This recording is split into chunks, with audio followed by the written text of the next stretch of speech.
ಗಣೇಶೋತ್ಸವ, ಮೊಸರು ಕುಡಿಕೆ ಸಹಿತ ಹಿಂದೂಗಳ ಹಬ್ಬಗಳ ಆಚರಣೆಗೆ ಕೋಮುದ್ವೇಷ ಮನಸ್ಥಿತಿಯ ಸಿದ್ದರಾಮಯ್ಯ ಸರ್ಕಾರದ ನಿಲುವನ್ನು ಖಂಡಿಸಿ ದಕ್ಷಿಣ ಕನ್ನಡ ಜಿಲ್ಲಾ ಬಿಜೆಪಿ ವತಿಯಿಂದ ಭಜನೆ ಮೂಲಕ ಮಂಗಳೂರು ಮಿನಿ ವಿಧಾನಸೌಧದ ಮುಂಭಾಗ ಪ್ರತಿಭಟನೆಯನ್ನು ನಡೆಸಲಾಯಿತು. ಹಿಂದೂಗಳ ಧಾರ್ಮಿಕ ಆಚರಣೆ ವಿಚಾರದಲ್ಲಿ ಸಿದ್ದರಾಮಯ್ಯ ಸರ್ಕಾರದ ನಿಲುವನ್ನು ಭಜನೆ ಹಾಡುವ ಮೂಲಕ ಖಂಡಿಸಲಾಯಿತು.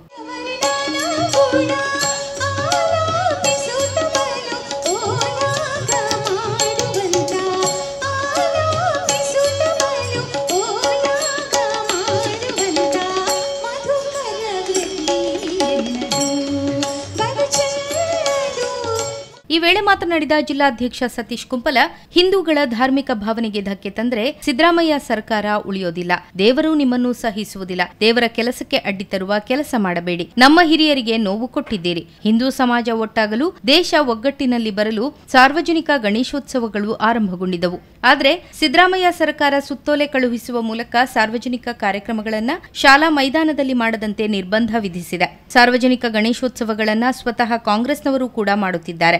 ಆದರೆ ಕಾಂಗ್ರೆಸ್ಸಿನ ನಾಯಕರು ಇನ್ನೂ ಬಾಯ್ಬಿಟ್ಟಿಲ್ಲ. ಇದು ವಿಷಾದನೀಯ ಸಂಗತಿ. ದೇವರು ಇನ್ನಾದರೂ ಸಿದ್ದರಾಮಯ್ಯ ಅವರಿಗೆ ಸದ್ಬುದ್ಧಿ ಕೊಡಲಿ ಎಂದು ಭಜನೆ ಮಾಡಿ ಪ್ರಾರ್ಥಿಸಿದ್ದೇವೆ ಎಂದರು.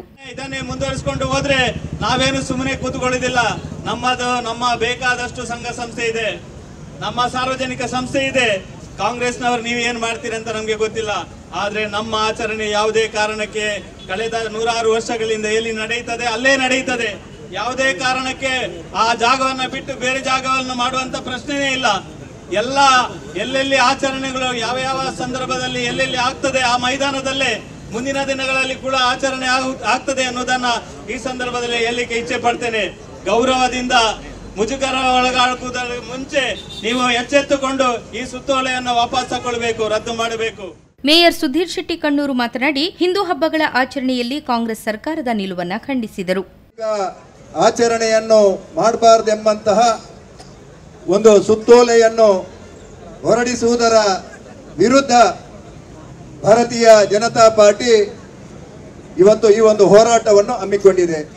ಮಾಜಿ ಮೇಯರ್ ಪ್ರೇಮಾನಂದ ಶೆಟ್ಟಿ, ನಿತಿನ್ ಕುಮಾರ್, ರೂಪಾ ಬಂಗೇರ, ಪಾಲಿಕೆ ಸದಸ್ಯರಾದ ಶಕೀಲಾ ಕಾವಾ, ಕಿಶೋರ್ ಕೊಟ್ಟಾರಿ, ಪೂರ್ಣಿಮಾ, ರೂಪಶ್ರೀ ಪೂಜಾರಿ, ವೀಣಾ ಮಂಗಳ, ಮುಖಂಡರಾದ ಕಿಶೋರ್ ಕುಮಾರ್ ಬೊಟ್ಯಾಡಿ, ಭಾಸ್ಕರ್ ಚಂದ್ರ ಶೆಟ್ಟಿ, ಜಿಲ್ಲಾ ಮಹಿಳಾ ಮೋರ್ಚಾ ಅಧ್ಯಕ್ಷೆ ಮಂಜುಳಾ ಮತ್ತಿತರರು ಉಪಸ್ಥಿತರಿದ್ದರು.